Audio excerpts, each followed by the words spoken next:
ಹಾಕಿದ್ರೆ ಅವಳು ಕೋಪ ಬರುತ್ತೆ. ಅವಳು ಕ್ರೋಧ ಶಮನಿ, ಎಲ್ಲ ಕ್ರೋಧವನ್ನ ನಿವಾರಣೆ ಮಾಡೋಳು.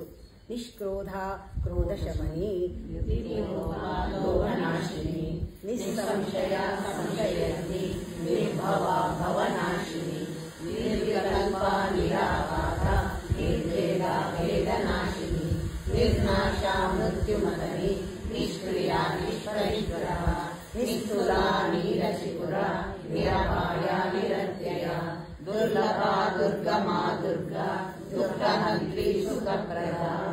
ಅಷ್ಟು ಹೆಸರು ಬಂತು, ಸುಖಪ್ರದ. ಅದು ಹಂಗೆ ಜೋಡಿಸ್ಕೊಳತ್ತಮ್ಮ. ತಾಯಿ ನನಗೆ ಯಾವ ಥರ ಹೇಳ್ತಾಳೆ ಅಂದರೆ, ಒಂದು ಯಾವುದೋ ಮಂತ್ರ ಕೇಳಿಸ್ತು, ಅದು ಸುಮ್ಮನೆ ಕಣ್ಮುಚ್ಕೊಂಡು ಕುತ್ಕೊಂಡ್ರೆ ಈ ಥರ ಎಲ್ಲೋ ಒಂದು 10 ಹೆಸರು ತಾನೇ ಕೊಟ್ಟು ಅದಕ್ಕೆ ಅರ್ಥ ಕೊಟ್ಟು ಎಲ್ಲೋ ನಿಲ್ಲಿಸ್ತಾಳೆ. ಇವತ್ತಿಷ್ಟು ನನಗೆ ಕೇಳಿಸ್ತು. ಸುಖಪ್ರದೆ ಅವಳು ಅಂತ ಹೇಳಿದ್ನಲ್ಲ, ಅದಷ್ಟು ಒಂಥರ ಇಷ್ಟು ಖುಷಿ ಆಯಿತು. ಅದು ನಿಮಗೆ ಸಿಕ್ತು.